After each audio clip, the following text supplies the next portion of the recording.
19वां अध्याय हिरण्याक्ष वध।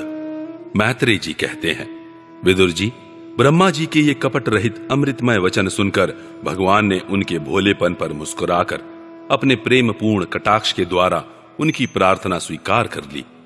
फिर उन्होंने झपटकर अपने सामने निर्भय विचरते हुए शत्रु की ठुड्डी पर गदा मारी, किंतु हिरण्याक्ष की गदा से टकराकर वह गदा भगवान के हाथ से छूट गई और चक्कर काटती हुई जमीन पर गिरकर सुशोभित हुई। किंतु यह बड़ी अद्भुत सी घटना हुई।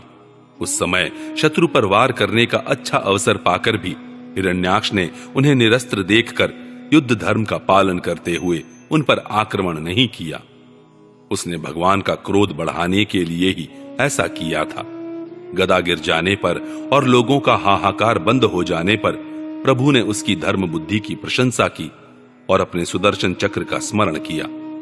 चक्र तुरंत ही उपस्थित होकर भगवान के हाथ में घूमने लगा, किंतु वे अपने प्रमुख पार्षद दैत्याधम हिरण्याक्ष के साथ विशेष रूप से क्रीड़ा करने लगे। उस समय उनके प्रभाव को न जानने वाले देवताओं के ये विचित्र वचन सुनाई देने लगे। प्रभु, आपकी जय हो, इसे और न खेलाइए, शीघ्र ही मार डालिए। जब हिरण्याक्ष ने देखा कि कमल दल लोचन श्रीहरि उसके सामने चक्र लिए खड़े हैं, तब उसकी सारी इंद्रियां क्रोध से तिलमिला उठी और वह लंबी सांसें लेता हुआ अपने दांतों से होठ चबाने लगा। उस समय वह तीखी दाढ़ों वाला दैत्य अपने नेत्रों से इस प्रकार उनकी ओर घूरने लगा मानो वह भगवान को भस्म कर देगा। उसने उछलकर, ले, अब तू नहीं बच सकता, इस प्रकार ललकारते हुए श्रीहरि पर गदा से प्रहार किया। साधु स्वभाव विदुर जी, यज्ञ मूर्ति श्री वराह भगवान ने शत्रु के देखते देखते लीला से ही अपने बाएं पैर से उसकी वह वायु के समान वेग वाली गदा पृथ्वी पर गिरा दी और उससे कहा, अरे दैत्य, तू मुझे जीतना चाहता है, इसलिए अपना शस्त्र उठा ले और एक बार फिर वार कर। भगवान के इस प्रकार कहने पर उसने फिर गदा चलाई और बड़ी भीषण गर्जना करने लगा। गदा को अपनी ओर आते देखकर भगवान ने जहां खड़े थे वहीं से उसे आते ही अनायास इस प्रकार पकड़ लिया जैसे गरुड़ सांपिन को पकड़ ले। अपने उद्यम को इस प्रकार व्यर्थ हुआ देख उस महादैत्य का घमंड ठंडा पड़ गया और उसका तेज नष्ट हो गया। अब की बार भगवान के देने पर उसने उस गदा को लेना न चाहा, किंतु जिस प्रकार कोई ब्राह्मण के ऊपर निष्फल अभिचार करे, मूढ़ आदि चलाए, वैसे ही उसने श्री यज्ञ पुरुष पर प्रहार करने के लिए एक प्रज्वलित अग्नि के समान लपलपाता हुआ त्रिशूल लिया। महाबली हिरण्याक्ष का अत्यंत वेग से छोड़ा हुआ वह तेजस्वी त्रिशूल आकाश में बड़ी तेजी से चमकने लगा। तब भगवान ने उसे अपनी तीखी धार वाले चक्र से इस प्रकार काट डाला जैसे इंद्र ने गरुड़ जी के छोड़े हुए तेजस्वी पंख को काट डाला था। भगवान के चक्र से अपने त्रिशूल के बहुत से टुकड़े हुए देखकर उसे बड़ा क्रोध हुआ। उसने पास आकर उनके विशाल वक्ष स्थल पर, जिस पर श्रीवत्स का चिन्ह सुशोभित है, कसकर घूंसा मारा और फिर बड़े जोर से गरज कर अंतर्धान हो गया। विदुर जी, जैसे हाथी पर पुष्पमाला की चोट का कोई असर नहीं होता, उसी प्रकार उसके इस प्रकार घूंसा मारने से भगवान आदिवराह तनिक भी टस से मस नहीं हुए। तब वह मायावी दैत्य मायापति श्री हरि पर अनेक प्रकार की मायाओं का प्रयोग करने लगा, जिन्हें देखकर सभी प्रजा बहुत डर गई और समझने लगी कि अब संसार में प्रलय होने वाला है। बड़ी प्रचंड आंधी चलने लगी, जिसके कारण धूल से सब ओर अंधकार छा गया। सब ओर से पत्थरों की वर्षा होने लगी, जो ऐसे जान पड़ते थे मानो किसी क्षेपण यंत्र से फेंके जा रहे हों। बिजली की चमचमाहट और कड़क के साथ बादलों के घिर आने से आकाश में सूर्य, चंद्र आदि ग्रह छिप गए तथा उनसे निरंतर पीप, केश, रुधिर, विष्ठा, मूत्र और हड्डियों की वर्षा होने लगी। विदुर जी, ऐसे ऐसे पहाड़ दिखाई देने लगे जो तरह तरह के अस्त्र शस्त्र बरसा रहे थे। हाथ में त्रिशूल लिए बाल खोले नंगी राक्षसियां दिखने लगी। बहुत से पैदल, घुड़सवार, रथी और हाथियों पर चढ़े सैनिकों के साथ आतताई यक्ष राक्षसों का मारो मारो, काटो काटो, ऐसा अत्यंत क्रूर और हिंसामय कोलाहल सुनाई देने लगा। इस प्रकार प्रकट हुए उस आसुरी माया जाल का नाश करने के लिए यज्ञ मूर्ति भगवान वराह ने अपना प्रिय सुदर्शन चक्र छोड़ा। उस समय अपने पति का कथन स्मरण हो आने से दिति का हृदय सहसा कांप उठा और उसके स्तनों से रक्त बहने लगा। अपना माया जाल नष्ट हो जाने पर वह दैत्य फिर भगवान के पास आया। उसने उन्हें क्रोध से दबाकर चूर चूर करने की इच्छा से भुजाओं में भर लिया, किंतु देखा कि वे तो बाहर ही खड़े हैं। अब वह भगवान को वज्र के समान कठोर मुक्कों से मारने लगा। तब इंद्र ने जैसे वृत्रासुर पर प्रहार किया था, उसी प्रकार भगवान ने उसकी कनपटी पर एक तमाचा मारा। विश्व विजयी भगवान ने यद्यपि बड़ी उपेक्षा से तमाचा मारा था, तो भी उसकी चोट से हिरण्याक्ष का शरीर घूमने लगा। उसके नेत्र बाहर निकल आए तथा हाथ पैर और बाल छिन्न भिन्न हो गए और वह निष्प्राण होकर आंधी से उखड़े हुए विशाल वृक्ष के समान पृथ्वी पर गिर पड़ा। हिरण्याक्ष का तेज अब भी मलिन नहीं हुआ था। उस कराल दाढ़ों वाले दैत्य को दांतों से होठ चबाते पृथ्वी पर पड़ा देख वहां युद्ध देखने के लिए आए हुए ब्रह्मादि देवता उसकी प्रशंसा करने लगे कि अहो, ऐसी अलभ्य मृत्यु किसको मिल सकती है। अपनी मिथ्या उपाधि से छूटने के लिए जिनका योगीजन समाधि योग के द्वारा एकांत में ध्यान करते हैं, उन्हीं के चरण प्रहार से उनका मुख देखते देखते इस दैत्यराज ने अपना शरीर त्यागा। ये हिरण्याक्ष और हिरण्यकशिपु भगवान के ही पार्षद हैं। इन्हें शापवश यह अधोगति प्राप्त हुई है। अब कुछ जन्मों में ये फिर अपने स्थान पर पहुंच जाएंगे। देवता लोग कहने लगे, प्रभु, आपको बारंबार नमस्कार है। आप संपूर्ण यज्ञों का विस्तार करने वाले हैं तथा संसार की स्थिति के लिए शुद्ध सत्वमय मंगल विग्रह प्रकट करते हैं।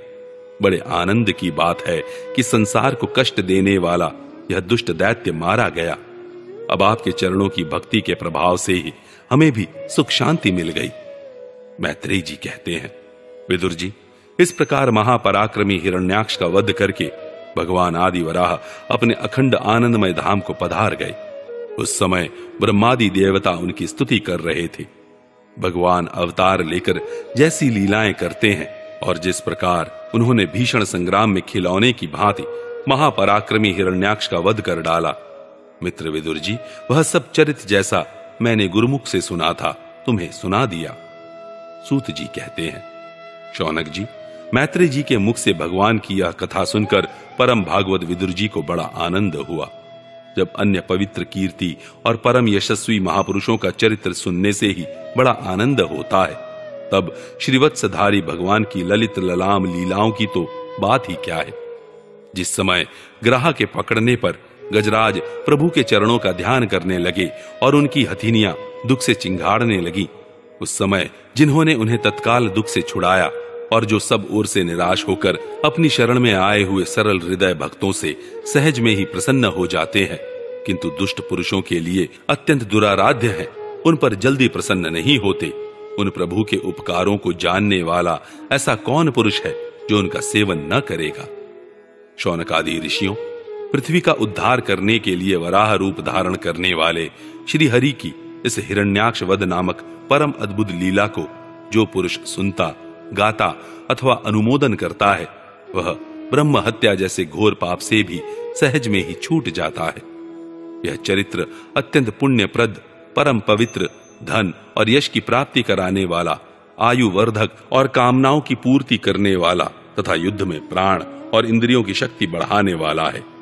जो लोग इसे सुनते हैं, उन्हें अंत में श्री भगवान का आश्रय प्राप्त होता है। 20वां अध्याय, ब्रह्मा जी की रची हुई अनेक प्रकार की सृष्टि का वर्णन।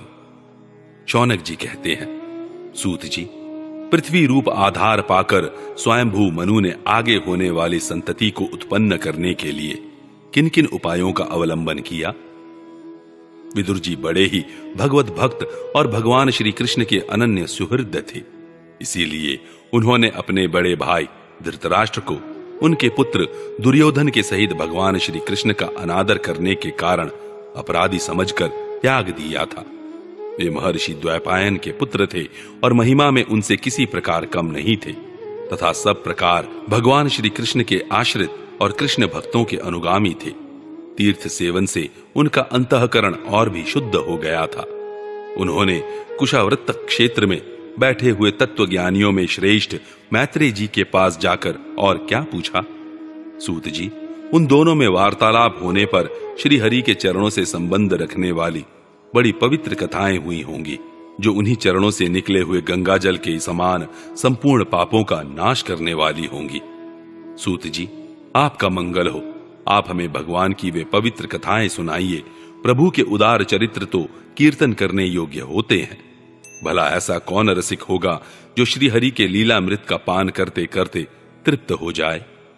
नैमिषारण्यवासी मुनियों के इस प्रकार पूछने पर उग्र श्रवा सूत जी ने भगवान में चित्त लगाकर उनसे कहा, सुनिए। सूत जी ने कहा, मुनिगण, अपनी माया से वराह रूप धारण करने वाले श्री हरि की रसातल से पृथ्वी को निकालने और खेल में ही तिरस्कार पूर्वक हिरण्याक्ष को मार डालने की लीला सुनकर विदुर जी को बड़ा आनंद हुआ और उन्होंने मुनिवर मैत्रेय जी से कहा। विदुर जी ने कहा, ब्राह्मण, आप परोक्ष विषयों को भी जानने वाले हैं, अतः यह बतलाइए कि प्रजापतियों के पति श्री ब्रह्मा जी ने मरीचि आदि प्रजापतियों को उत्पन्न करके फिर सृष्टि को बढ़ाने के लिए क्या किया? मरीचि आदि मुनीश्वरों ने और स्वयंभव मनु ने भी ब्रह्मा जी की आज्ञा से किस प्रकार प्रजा की वृद्धि की? क्या उन्होंने इस जगत को पत्नियों के सहयोग से उत्पन्न किया या अपने अपने कार्य में स्वतंत्र रहकर अथवा सबने एक साथ मिलकर इस जगत की रचना की? श्री मैत्रेय जी ने कहा, विदुर जी, जिसकी गति को जानना अत्यंत कठिन है, उस जीवों के प्रारब्ध, प्रकृति के नियंता पुरुष और काल, इन तीन हेतुओं से तथा भगवान की सन्निधि से त्रिगुणमय प्रकृति में क्षोभ होने पर उससे महत्तत्व उत्पन्न हुआ। दैव की प्रेरणा से रजः प्रधान, महत्तत्व से वैकारिक, राजस और तामस तीन प्रकार का अहंकार उत्पन्न हुआ। उसने आकाश आदि पांच पांच तत्वों के अनेक वर्ग प्रकट किए। वे सब अलग अलग रहकर भूतों के कार्य रूप ब्रह्मांड की रचना नहीं कर सकते थे। इसलिए उन्होंने भगवान की शक्ति से परस्पर संगठित होकर एक सुवर्ण वर्ण अंड की रचना की। वह अंड चेतना शून्य अवस्था में 1000 वर्षों से भी अधिक समय तक कारणाब्धि के जल में पड़ा रहा। फिर उसमें श्री भगवान ने प्रवेश किया। उसमें अधिष्ठित होने पर उनकी नाभि से सहस्त्र सूर्यों के समान अत्यंत देदीप्यमान एक कमल प्रकट हुआ, जो संपूर्ण जीव समुदाय का आश्रय था। उसी से स्वयं ब्रह्मा जी का भी आविर्भाव हुआ है। जब ब्रह्मांड के गर्भ रूप जल में शयन करने वाले श्री नारायण देव ने ब्रह्मा जी के अंतःकरण में प्रवेश किया, तब वे पूर्व कल्पों में अपने ही द्वारा निश्चित की हुई नाम रूपमय व्यवस्था के अनुसार लोकों की रचना करने लगे। सबसे पहले उन्होंने अपनी छाया से तामिश्र, अंधतामिश्र, तम, मोह और महामोह यो 5 प्रकार की अविद्या उत्पन्न की। ब्रह्मा जी को अपना वह तमोमय शरीर अच्छा नहीं लगा, अतः उन्होंने उसे त्याग दिया। तब जिससे भूख प्यास की उत्पत्ति होती है, ऐसे रात्रि रूप उस शरीर को उसी से उत्पन्न हुए यक्ष और राक्षसों ने ग्रहण कर लिया। उस समय भूख प्यास से अभिभूत होकर वे ब्रह्मा जी को खाने को दौड़ पड़े और कहने लगे, इसे खा जाओ, इसकी रक्षा मत करो, क्योंकि वे भूख प्यास से व्याकुल हो रहे थे। ब्रह्मा जी ने घबराकर उनसे कहा, अरे यक्ष राक्षसों, तुम मेरी संतान हो, इसलिए मुझे भक्षण मत करो, मेरी रक्षा करो। फिर ब्रह्मा जी ने सात्विक की प्रभा से देदीप्यमान होकर मुख्य मुख्य देवताओं की रचना की। उन्होंने क्रीड़ा करते हुए ब्रह्मा जी के त्यागने पर उनका वह दिन रूप प्रकाशमय शरीर ग्रहण कर लिया। इसके पश्चात ब्रह्मा जी ने अपने जगन देश से कामासक्त असुरों को उत्पन्न किया। वे अत्यंत कामलोलुप होने के कारण उत्पन्न होते ही मैथुन के लिए ब्रह्मा जी की ओर चले। यह देखकर पहले तो वे हंसे, किंतु फिर उन निर्लज्ज असुरों को अपने पीछे लगा देख भयभीत और क्रोधित होकर बड़े जोर से भागे। तब उन्होंने भक्तों पर कृपा करने के लिए उनकी भावना के अनुसार दर्शन देने वाले शरणागत वत्सल वरदायक श्री हरि के पास जाकर कहा, परमात्मन, मेरी रक्षा कीजिए। मैंने तो आपकी ही आज्ञा से प्रजा उत्पन्न की थी, किंतु यह तो पाप में प्रवृत्त होकर मुझको ही तंग करने चली है। नाथ, एकमात्र आप ही दुखी जीवों का दुख दूर करने वाले हैं, और जो आपकी चरण शरण में नहीं आते उन्हें दुख देने वाले भी एकमात्र आप ही हैं। प्रभु तो प्रत्यक्षवत सबके हृदय की जानने वाले हैं। उन्होंने ब्रह्मा जी की आतुरता देखकर कहा, तुम अपने इस कामकलुषित शरीर को त्याग दो। भगवान के यों कहते ही उन्होंने वह शरीर भी छोड़ दिया। ब्रह्मा जी का छोड़ा हुआ वह शरीर एक सुंदरी स्त्री संध्या देवी के रूप में परिणत हो गया। उसके चरण कमलों के पायजेब झंकृत हो रहे थे, उसकी आंखें मतवाली हो रही थी और कमर करधिनी की लड़ों से सुशोभित सजीली साड़ी से ढकी हुई थी। उसके उभरे हुए स्तन इस प्रकार एक दूसरे से सटे हुए थे कि उनके बीच में कोई अंतर ही नहीं रह गया था। उसकी नासिका और दंतावली बड़ी ही सुदृढ़ थी तथा वह मधुर मधुर मुस्कुराती हुई असुरों की ओर हाव भावपूर्ण दृष्टि से देख रही थी। वह नीली नीली अलकावली से सुशोभित सुकुमारी मानो लज्जा के मारे अपने अंचल में ही सिमीटी जाती थी। विदुर जी उस सुंदरी को देखकर सबके सब असुर मोहित हो गए। अहो, इसका कैसा विचित्र रूप, कैसा अलौकिक धैर्य और कैसी नई अवस्था है। देखो, हम काम पीड़ितों के बीच में यह कैसी बेपरवाह से विचर रही है। इस प्रकार उन कुबुद्धि दैत्यों ने स्त्री रूपिणी संध्या के विषय में तरह तरह के तर्क वितर्क करके फिर उसका बहुत आदर करते हुए प्रेम पूर्वक पूछा, सुंदरी, तुम कौन हो और किसकी पुत्री हो? भामिनी, यहां तुम्हारे आने का क्या प्रयोजन है? तुम अपने अनूप रूप का यह बेमोल सौदा दिखाकर हम अभागों को क्यों तरसा रही हो? अबले तुम कोई भी क्यों ना हो, हमें तुम्हारा दर्शन हुआ यह बड़े सौभाग्य की बात है। तुम अपनी गेंद उछाल उछाल कर तो हम दर्शकों के मन को मथे डालती हो। सुंदरी, जब तुम उछलती हुई गेंद पर अपनी हथेली की थपकी मारती हो तब तुम्हारा चरण कमल एक जगह नहीं ठहरता। तुम्हारा कटी प्रदेश स्थूल स्तनों के भार से थक सा जाता है और तुम्हारी निर्मल दृष्टि से भी थकावट झलकने लगती है। अहो, तुम्हारा केश पाश कैसा सुंदर है। इस प्रकार स्त्री रूप से प्रकट हुई उस सायंकालीन संध्या ने उन्हें अत्यंत कामासक्त कर दिया और उन मूढ़ों ने उसे कोई रमणीय रत्न समझकर ग्रहण कर लिया। तदनंतर ब्रह्मा जी ने गंभीर भाव से हंसकर अपनी कांतिमय मूर्ति से, जो अपने सौंदर्य का मानो आप ही आस्वादन करती थी, गंधर्व और अप्सराओं को उत्पन्न किया। उन्होंने ज्योत्सना रूप अपने उस कांतिमय प्रिय शरीर को त्याग दिया। उसी को विश्वावसु आदि गंधर्वों ने प्रसन्नता पूर्वक ग्रहण किया। इसके पश्चात भगवान ब्रह्मा ने अपनी तंद्रा से भूत पिशाच उत्पन्न किए। उन्हें दिगंबर और बाल बिखेरे देख उन्होंने आंखें मूंद ली। ब्रह्मा जी के त्यागे हुए उस जंभाई रूप शरीर को भूत पिशाचों ने ग्रहण किया। इसी को निद्रा भी कहते हैं, जिससे जीवों की इंद्रियों में शिथिलता आती देखी जाती है। यदि कोई मनुष्य झूठे मुंह सो जाता है तो उस पर भूत पिशाचादि आक्रमण करते हैं, उसी को उन्माद कहते हैं। फिर भगवान ब्रह्मा ने भावना की कि मैं तेजोमय हूं और अपने अदृश्य रूप से साध्यगण एवं पितृगण को उत्पन्न किया। पितरों ने अपनी उत्पत्ति के स्थान उस अदृश्य शरीर को ग्रहण कर लिया। इसी को लक्ष्य में रखकर पंडित जन श्राद्धादि के द्वारा पितर और साध्य गणों को क्रमशः कव्य और हव्य अर्पण करते हैं। अपनी तिरोधान शक्ति से ब्रह्मा जी ने सिद्ध और विद्याधरों की सृष्टि की और उन्हें अपना वह अंतर्धान नामक अद्भुत शरीर दिया। एक बार ब्रह्मा जी ने अपना प्रतिबिंब देखा, तब अपने को बहुत सुंदर मानकर उस प्रतिबिंब से किन्नर और किम पुरुष उत्पन्न किए। उन्होंने ब्रह्मा जी के त्याग देने पर उनका वह प्रतिबिंब शरीर ग्रहण किया। इसीलिए ये सब उषः काल में अपनी पत्नियों के साथ मिलकर ब्रह्मा जी के गुण कर्मादि का गान किया करते हैं।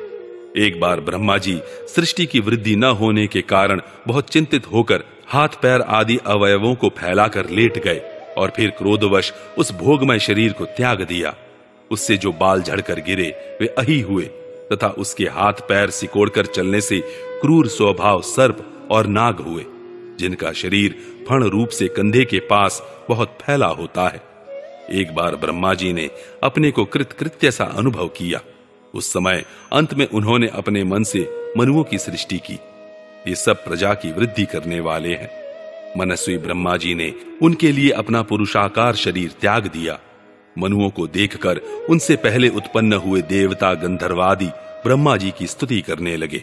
वे बोले, विश्वकर्ता ब्रह्मा जी, आपकी यह सृष्टि बड़ी ही सुंदर है। इसमें अग्निहोत्र आदि सभी कर्म प्रतिष्ठित हैं। इसकी सहायता से हम भी अपना अन्न ग्रहण कर सकेंगे। फिर आदि ऋषि ब्रह्मा जी ने इंद्रिय संयम पूर्वक तप विद्या, योग और समाधि से संपन्न हो अपनी प्रिय संतान ऋषिगण की रचना की और उनमें से प्रत्येक को अपने समाधि, योग, ऐश्वर्य, तप, विद्या और वैरागमय शरीर का अंश दिया।